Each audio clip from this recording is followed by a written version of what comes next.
Have you ever been in a situation when you're experiencing so much pain from the relationships of the people around you, and those same very people have their issues that make everyone else's problems even worse? Eventually, their problems become your problems, and the whole situation becomes completely unrepairable in which everyone can't get what they want, no matter what they do. This is what this anime series is. It's a complete fiasco, a debacle.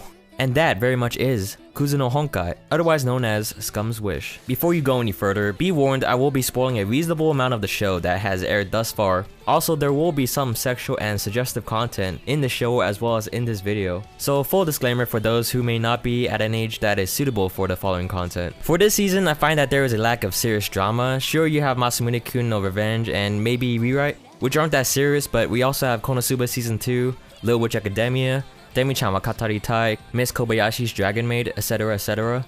However, a lot of these are just too lighthearted and therefore being fun to watch. Kuzu no Honkai, however, is for the true masochists out there. You definitely have to enjoy hating yourself if you actually enjoy watching this. Or you could just be someone who can really appreciate a good story when they see one. Full disclaimer, please don't hate yourself. All of you are just wonderful people, so please, don't.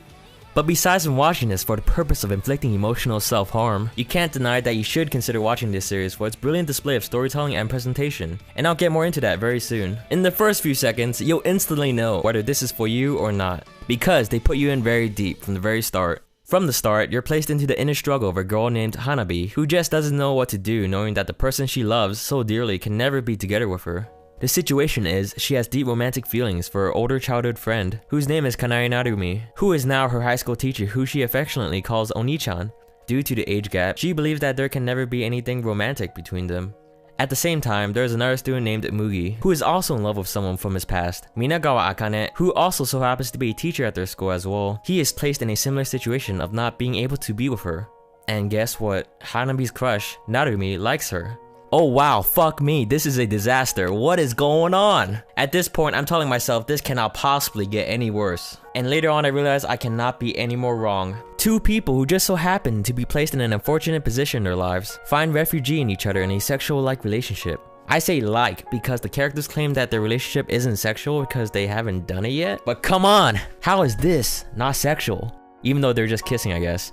But they're kissing with an immense amount of passion that makes me argue that their relationship isn't a tiny bit sexual. There are some lighthearted moments, but they easily and quickly get overshadowed by the depressing reality that is their complicated love lives. That wasn't a Love Live reference, by the way. I'm not joking, they try really hard to crack jokes and lighten things up to create some breather from the depressing drama, but it really doesn't help. However, I did get a good laugh from a surprise cameo of a certain song from a certain popular anime series that you all probably heard of.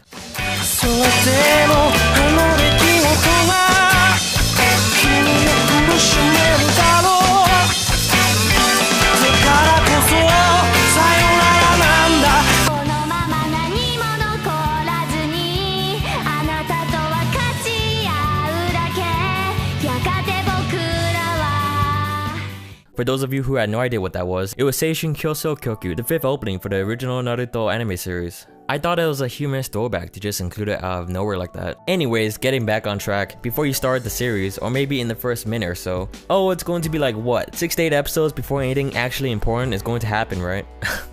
Yeah, that's not gonna happen. They just got straight into it immediately. You don't even get a chance to take in what is happening before realizing that everything is just going wrong. Regarding Hana and Mugi partway into it, I get a slight suspicion, a tiny feeling that they might, just a small possibility, that they could end up possibly, genuinely, fall for each other, maybe? Sure, they may say it's a no strings attached kind of relationship, but it's obvious that's not the direction they are going. In my opinion, it's kind of similar to a Nisekoi type of situation if you think about it. If you're a couple episodes in, by now you're probably at the point where you're like, alright, they're just going to be routinely doing this thing that they promised in which they use each other to comfort themselves from the people they truly love. I'm so sorry that this is not the case. It just gets worse. It just keeps getting worse. It can't stop getting worse. I'm being really repetitive here, but at least I'm getting my point across. Just a quick remark I wanted to mention, one small critique that bothers me a bit is reinforcing the idea that almost everyone in high school is a sexually frustrated animal. I mean, everybody is thirsty and just looking at everyone as though they were objects. I kind of feel bad watching it, but at the same time it is very compelling to watch.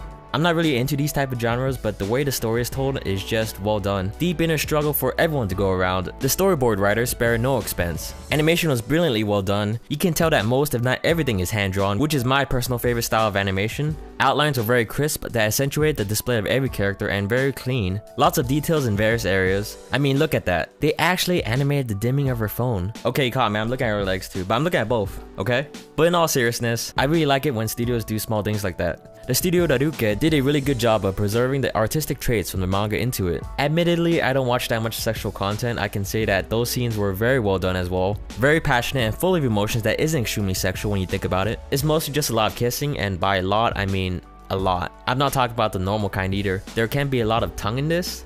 And for those of you who would for some reason call this ecchi, now that's just being unreasonable. It's only natural for a series with a heaping amount of drama and romantic tension to include scenes like these. So in no way did I feel like any of those passionate love scenes were there for the sake of fan service whatsoever. Besides that, background and scenery were pretty standard, vivid, bright, and full of color, especially the scenes of the coming of spring with sakura leaves in full bloom flowing in the air. Very nice to look at. As for the characters, just know that as the title says, everybody is scum. That's right, nobody is spared. Because one of these characters just so happens to be disgustingly sadistic. But besides that, I don't even like any of the characters in this series, to be honest, because the show really tries to make you hate them. Everyone is just so self-righteous, so self-fulfilled, self-centered, conceited, and manipulative. So definitely, the character's likability shouldn't be the reason you're watching this. Unless you're going by just appearances, then well, that's a different story. Oh man, these characters make my head spin. I don't know how to describe these characters without sounding like someone I don't want to be. Actually, hold up, give me a second. Hey Cozy Joe, you there? Yeah, what up man, what you doing? And what you want? I need you to like say something in my video, but I don't want to use the word I'm thinking of in it. You know what I'm saying? Oh, you're making a video, okay. What word exactly? It starts with a C, but ends with a K. Cock? What? I don't know. What are you talking about, man? Damn, you got a sick mind, man. Hey, man. I'm sorry, man. I'm sorry. It's about a group of people that like each other, but not the person they are in a relationship with. So for every character, the person they like is interested in someone else. You know what I mean? Yeah, it's kind of messed up. I think you actually like it, considering the type of stuff you like. Oh, yeah. The word you're looking for is they're cucks. Cucks, yeah, cucks. Oh God, man. Hearing that word just gives me a fuck. I wanted to say. I really hate hearing that word, but you're right. Fuck. They're. Why are you censoring yourself, man? Dude, because I'm gonna hate myself later when I like look back at this video. I'm gonna hear myself say and then, oh fuck, I said it. I mean, I'm gonna regret it for the rest of my life. I already had one video, you know, that I raised review video, that had that shit in there. Dude, it's fine. Dude, cucks, man. It's a meme now. Everyone's saying cuck. Hey, cause you actually enjoy the genre for some weird reason. You like NTR, Netarare, and stuff like that. Aw, damn, hey, man, you got me, man. Man, I love School Days, White Album 2, and True Tears, man. And just mangas that revolves around that shit. It's amazing. I just love it. Aw, Ko, you don't understand, man. I keep thinking about deleting that video every day just because I use that word. What'd I do? Oh, man, but he literally got he got cucked. Yeah, I guess you're right. There's really no other way to describe it. Except in this case, it's for everybody. Like, everybody got, you know, that word. By the way, dude, why does your facial expression like never change? Like ever? Hey man, you know me. You know my situation right now. I got no monies, man, and I can't afford that shit. You got money, man. Your fucking family's rich. Hey! Keep down the down low, man. Fine, man. Alright, whatever, Ko. You can leave now. Thanks, I guess. Yeah, whatever, man. Peace. You disappoint me to no end.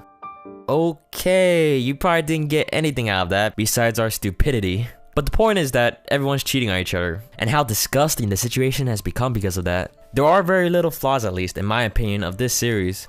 Visuals are stunningly brilliant, they are very detailed. I'd say the only downside to this is that it's not for everyone, and I say this in the most extreme extent possible, but this fact of not being compatible for everyone is universal and can literally apply to anything. Ultimately though, this fact is what it really comes down to when considering watching this series or not. If you can appreciate and enjoy well done but depressingly captivating storytelling, this is probably the series for you. If you can't handle this amount of emotional disaster, maybe just take it slow but still watch it, or just not watch it, I guess, if you're really sensitive. Or you can make it be a love-hate relationship in which you'll be thinking, wow, this series is so brilliantly well done and remarkable, literally no flaws or weaknesses whatsoever, I just love it. But I really regret watching it for this deep emotional pain that will scar me for the rest of my life. Okay, maybe it won't go that far, but you get the point. This show is simply not for everyone. But at the same time, everyone should watch it. I guess? Let's face it, you're going to be conflicted either way. And if you're a sadist, masochist, or an actual scumbag yourself, everything I just said means nothing, and you should be able to watch with little to no consequences to your psyche and emotional health. To answer the question in the title of this video, there's nothing wrong with this series, and at the same time, everything is wrong with this series. For those looking for the less ambiguous answer or less bullshit answer, objectively it is amazingly well done, but subjectively it can be controversially, unsatisfyingly unpleasant to watch. Hope you found this video helpful. I actually made the decision to make this video due to a suggestion, or rather through the exchange I had with someone in the comments on one of my other videos. You know who you are. Feel free to comment yourself as well on what you want to see from me, or on what you think of Kuzu no Honkai. I'm always looking forward to seeing them. Thanks for watching, and I'll see you all next time.